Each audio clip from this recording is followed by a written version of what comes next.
saying, "The kingdom of heaven may be compared to a king who gave a wedding banquet for his son. He sent his slaves to call those who had been invited to the wedding banquet, but they would not come. Again, he sent other slaves, saying, 'Tell those who have been invited, look, I have prepared my dinner. My oxen and my fat calves have been slaughtered, and everything is ready. Come to the wedding banquet.' But they made light of it and went away, one to his farm, another to his business, while the rest seized his slaves, mistreated them, and killed them. The king was enraged. He sent his troops, destroyed those murderers, and burned their city. Then he said to his slaves, 'The wedding is ready, but those invited were not worthy. Go therefore into the main streets and invite everyone you find to the wedding.' Those slaves went out into the streets and gathered all whom they found, both good and bad. So the wedding hall was filled with guests. But when the king came in to see the guests, he noticed a man there who was not wearing a wedding robe. And he said to him, 'Friend, how did you get in here without a wedding robe?' And he was speechless. Then the king said to the attendants, 'Bind him hand and foot and throw him into the outer darkness, where there will be weeping and gnashing of teeth. For many are called, but few are chosen.'" The Gospel of the Lord.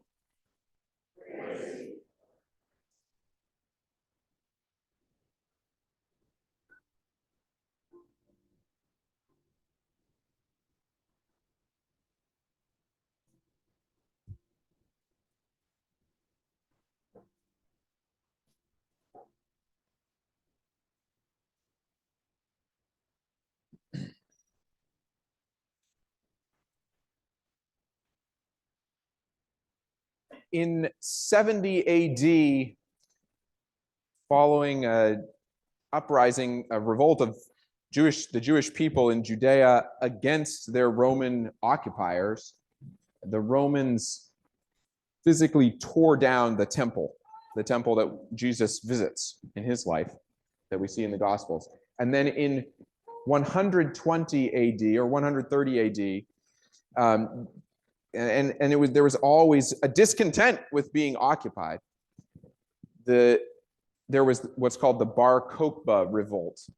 And when the Romans crushed that Jewish revolt, they expelled all Jews from Jerusalem.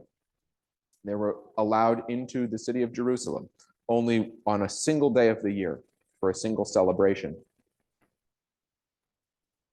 And this event, that expelling of the Jews, is closely tied to what is sometimes called the parting of the ways between Christians and Jews historically, because for a long time after Jesus's life, you couldn't distinguish the two in every case, because there were Jewish Jesus followers and Gentile Jesus followers. But when the Jewish followers of Jesus, who are largely in Jerusalem and the surrounding area, when they were expelled and that expression of Christianity was kind of tamped down, there came to greater prominence the expression of Gentile Jesus followers. And also, Gentile Jesus followers chose to distinguish themselves a bit from the Jewish Jesus followers because they didn't want to be associated with people who got crushed by Romans. They didn't want to get crushed by the Romans. And in fact, even there started to be this expression of Christianity of the Gentile Jewish followers, which was to kind of take the Hebrew Bible from the Jews for the Gentile Jesus followers, who, and the right, Christian wasn't really a going term at that moment. So eventually, around that time, you start to really be able to distinctly see the continuing expression of Judaism, of Jews who don't claim Jesus as the Messiah, and of Christianity, including some who are also Jews and some, and many, many who are Gentiles. And this is connected to everything that follows. I'll come back to that in a minute. Last Saturday, the organization known as Hamas, last Saturday, they carried out a terrorist attack against the people who live in Israel. And I expect that you know this. Hamas, one of the three founding principles of Hamas is the destruction of the state of Israel. So they're founded as a organization of conflict. And this was a terrorist attack because they didn't come out and attack the state of Israel. They came out from the territory of Gaza, and they just killed everyone they could find. It's incredibly grim news to watch and to read. And personally, I would rather not. But for the sake of my neighbor and my relationship with my neighbors, it has seemed important to me to bear witness. And in order to help me structure my engagement with this horrible reality, I have listened to something that Pope Francis said in his encyclical, it's a letter, but it's 70 pages long, about our relationship with our common home, the earth. And in speaking about the wounding that we have done in that relationship, and in looking into that wound and opening that up, he says, our goal is not to amass information or satisfy curiosity, but rather to become painfully aware, to dare to turn what is happening to the world into our own personal suffering, and thus to discover what each of us can do about it. I don't think Pope Francis would suggest that we can heal all the suffering of the world. That ultimately comes into the hands of Jesus. Hands freely opened, hands crucified, hands risen. But to suffer with a neighbor, and that's the word compassion, to suffer with, compassion. To suffer with a neighbor does reveal what each of us can do, what each of our parts is in healing that suffering. So that's the thread I want to follow, a solidarity with the suffering of those in Israel, to find some of the work that is, I believe, self-evidently ours as Christians,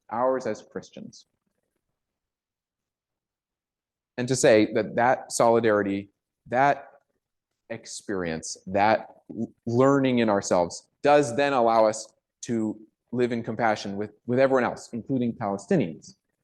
So I want to get to all of those places, but stepwise. We appear to be more galvanized by the violence taking place in Israel. It's much more prominent in the news. It seems to be much more present in our spirits, this relationship to this violence, than to some of the other violence in the world. Fewer people die violently in the world today than historically, okay? This is something we can remember and take some courage from.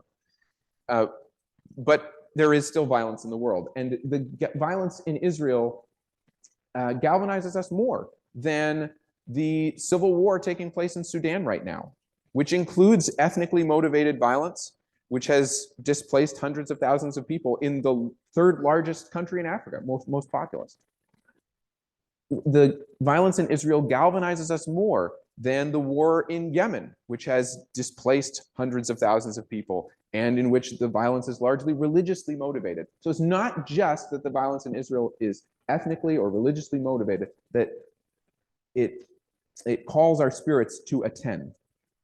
There's something distinct about the fate of the single Jewish state in the world, both because of Western enmeshment with the state of Israel and because of a Christian enmeshment with the people Israel.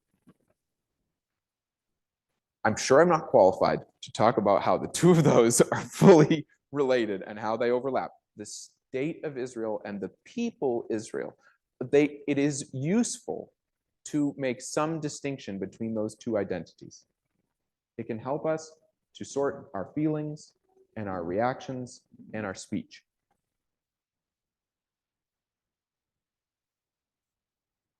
And I'll just say more generally, I am reluctant to speak into this space for lack of knowledge, for the real possibility of speaking foolishly in some way. And I pray you will be confident, as you always are, to speak up in return, to follow up, maybe after, not at this moment. But follow up, help us become wiser and in speaking and living in this relationship. But the Christian relationship with the current situation of the people Israel and the impact of our Christian language and actions upon the lives of our Jewish neighbors everywhere, they do make it important to speak as best we can, as best I can. And I mean to persuade you of the same. A lot of Christians have not spoken up when they should have. And a lot of Christians have spoken up when they shouldn't have, when they were speaking contrary to the hope of Christ. And the Christians next to them who knew better about the hope of Christ were too quiet. We need to speak, and we should not let ourselves be silenced by our fear or confusion about the complexity of the historic hurt and the present hurt. And so today I mean to be a little more didactic than sometimes I am in offering some ways to be clear, to stand in our Christianity well.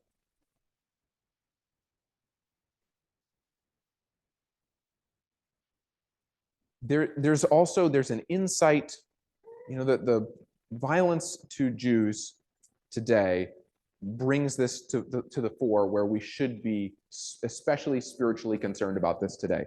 But there is a first insight, which is in all the anti-oppression work I've ever done, whether it's about race or sexuality or anything, that in anti-oppression work, this key insight that it's better for ourselves to understand ourselves. It's not just better for Jews, for Christians to understand the Jewish-Christian relationship. It's better for Christians. We are better Christians. We are better followers of Christ. We have a more real relationship with God when we are clear about the Jewish-Christian relationship. The first commandment is this: love the Lord your God with all your heart and with all your soul and with all your mind. The second commandment is love your neighbor as yourself. Get clear about your relationship with God so that you can be clear and good in your relationship with neighbors. So Christians need to speak informed, Christly, clear words about our relationship with Jews because it makes us better Christians.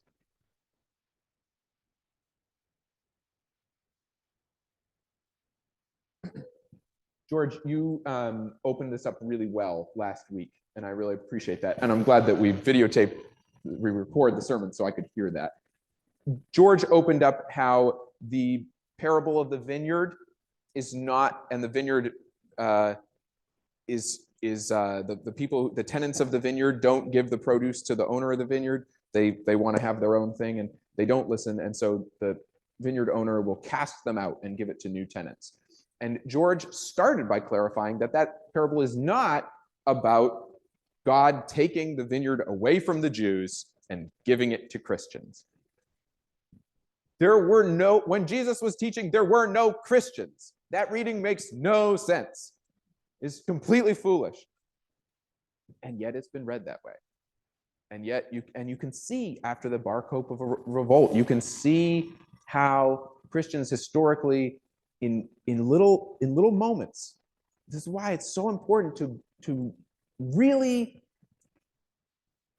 really digest our relationship with Scripture. Make sure we're being honest in the words we speak, because piece by little sliver, we gave the Jews up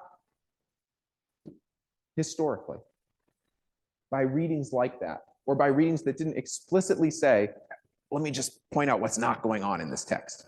And you can do the same thing with the very difficult gospel reading today. It's a reading that could sound like, well, the Jews were invited to the wedding banquet, but they didn't show up. So their city's getting burned down. And you can see that it's an allusion. Matthew is alluding to the destruction of the temple in 70 AD because he's writing after that. So he's adding some things into the story there. And God is giving it to Christians. But that doesn't make any sense as a reading of Jesus's words. And then what George did was he said, look, if you can stop reading this text that way, if you can stay away from the error of reading the text that way, then you can get more from it as a Christian. Then this reading can help make the confession more powerful for you.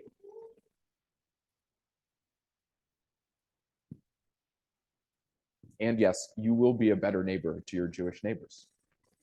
You will, of course, be less afraid to speak up and more informed in your speech and your actions because you've laid down that ugliness in your own relationship to Jews as a Christian. And I say all this understanding that there are some among you who may be both a Jew and a Christian, and some of you are married to Jews, and like this is a very intimate topic.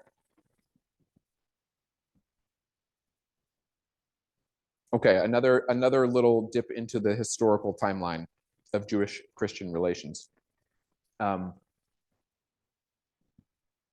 think it bears out as being pretty obvious that the way that Christians were teaching and preaching and reading texts like the vineyard, like the wedding banquet, like the crucifixion of Jesus, crucify him, that the way all of that was being preached and taught in Russia in the 1800s must be very intimately tied to the pogroms that were so violent against Jews in Russia that 2 million Jews emigrated from Russia to the United States in the 1880s. 2 million people left. Must have been pretty violent and had to have been condoned by Christianity, accepted, supported. And that actually, in the same emigrations, there are the roots of modern Zionism, where some smaller but significant number of Jews said, why would we go to the United States? Okay, but why don't we go back where we came from once upon a time? And they came back and settled in the Palestinian region. And that's Eastern Christianity in Russia. In Western Christianity, we taught ourselves the story of Jesus in a way that accommodated the Holocaust, that made space for that.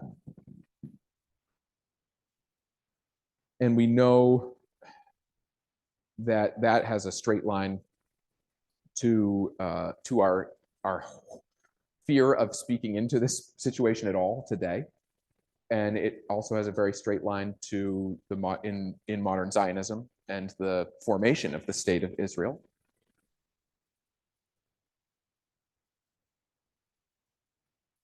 But if we can say those things out loud, we become more able to say something in the current context. If we can be honest about these things.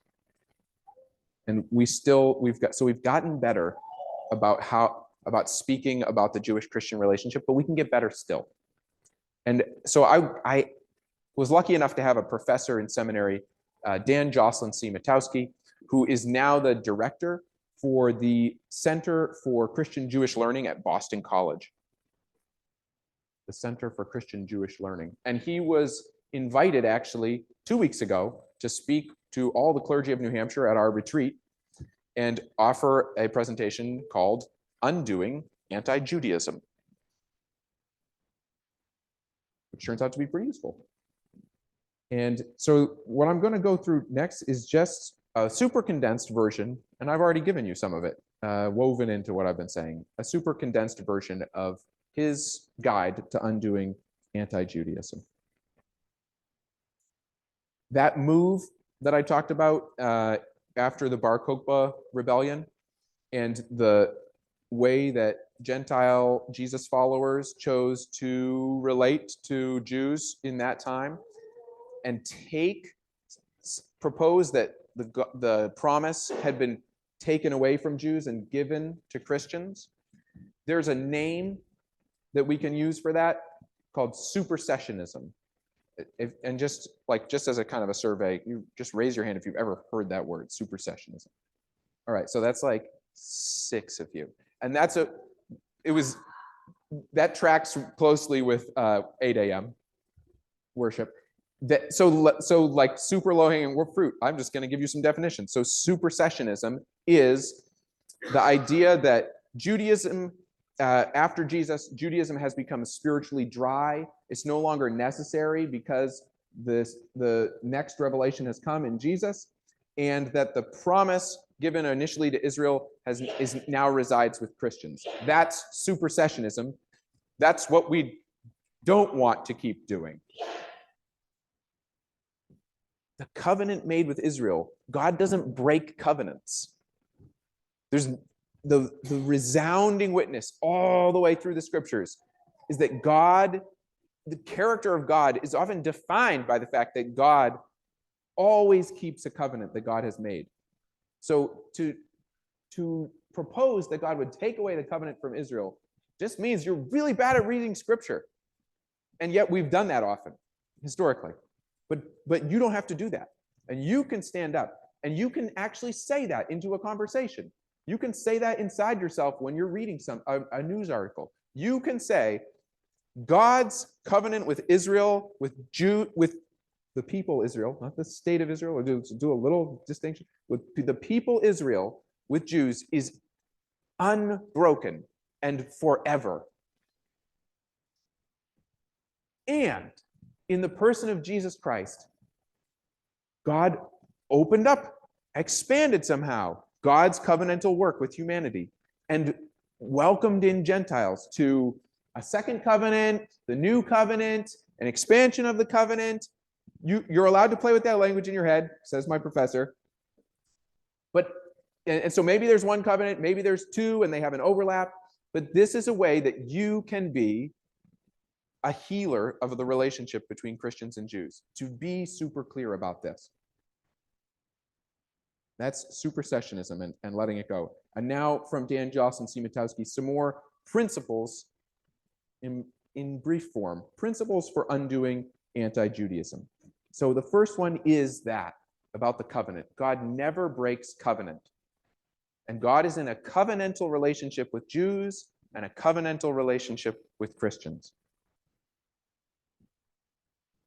Second, speaking truthfully about Jews is a theological, a moral, and a liturgical necessity, because how we speak about Jews is how we will relate with Jews. How we speak about Jews is how we will relate with Jews. This is like, you get this, right? I mean, this is everything. How you speak about your neighbor next door is how you will relate with them. What you say at home when you're washing the dishes to someone else in your family or your friend about your neighbor, that's how you will relate to your neighbor. We have to do this in our worship. 3, believe Jews when they say something is harming them. Like these go for all kinds of anti-oppression work. Believe people when they say you are harming them. Christians need to believe Jews when they say we are harming them. And then coming back, and this relates to that, how getting right in our relationship with Jews makes us better Christians. And I was kind of blown away by this. Professor Jocelyn Simatowski said, being a full Christian and standing in the particularity of our relationship with God, that we are people who know God through Christ, the Son of God, who came and died and rose. And that's not what your Jewish neighbors down the street believe, right? But standing in and claiming the particularity of our relationship with God, that makes it safe for Jews to have their particular relationship with God. In the current context, not where Christianity rules the country, but in a secular, in a non-religiously led nation like this, when we stand in the particularity of our relationship, we make it safe for Jews to do the same. Because when we say we're all the same, that uniformity is very dangerous for Jews, because it's not the same. Okay, so being a full Christian, that's good anti-Judaism.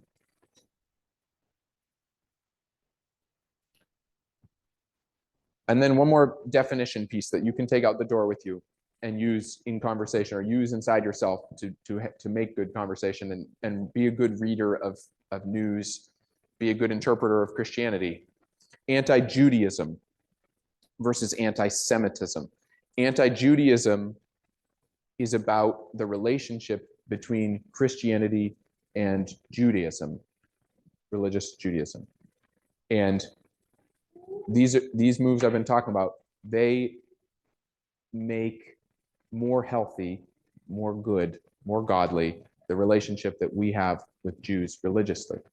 And then that inner work, that work that we do in our spirits, that work that we do in worship, in liturgy, that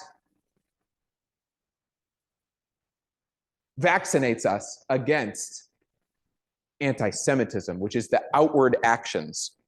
And in America, anti-Semitism especially has the face of white Christians protecting our land, our country, from Jews. Okay, that's the language, like the dog whistles for that are like, watch out for George Soros, watch out for, you name some of the especially conspiracy theories, the Jewish deep state, like all flows out of a perverted relationship between Christianity and Judaism. And in resisting anti-Semitism, this is a difficult move, because it moves from that religious thing. You say, oh, like that's the thing I do as a Christian, but then as you move into resisting anti-Semitism is always going to be political in this country. And you have to have the courage to say, I'm going to make a political act here by expressing outwardly my affirmation of Jews. That's going to be a political act in this country. And what my professor emphasizes, we have to do that work we should be outwardly doing it from our Christianity. We need to argue that we need to affirm Judaism on the basis of our values, of our ethics, of our religion. Because anti-Semites that's a growing movement in America, it's a growing movement in New Hampshire. They are recruiting. They are open for business in New Hampshire, anti-Semitic active organizations. And they are arguing on values. They have values too. They're horrible values, but they're values, and they're going to argue on them. And so you and I have to argue and affirm based on our values. We have to win an argument. And you can do that because you can affirm the covenant that Israel has that is everlasting with God. You can affirm that there is a living presence of God in Judaism, and there is a living presence of God in Christianity.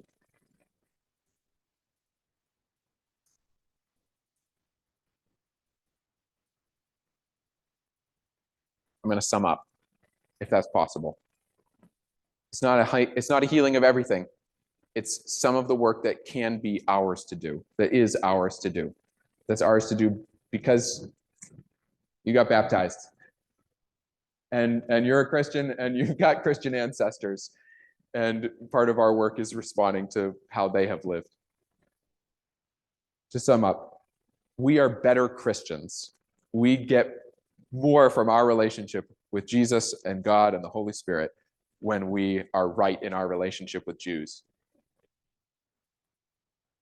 We are better neighbors to Jews when we get that relationship more clear and more right, when we have we claim and use our authority to speak about our Christian values in that relationship.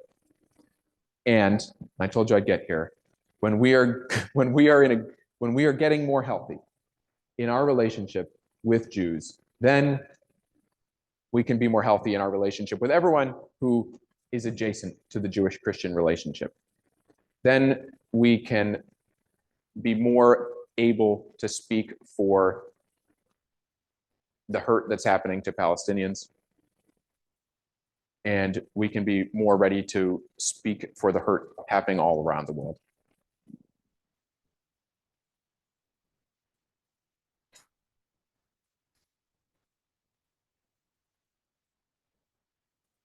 It's nice that the prayer at the end of this will be accompanied by children coming in.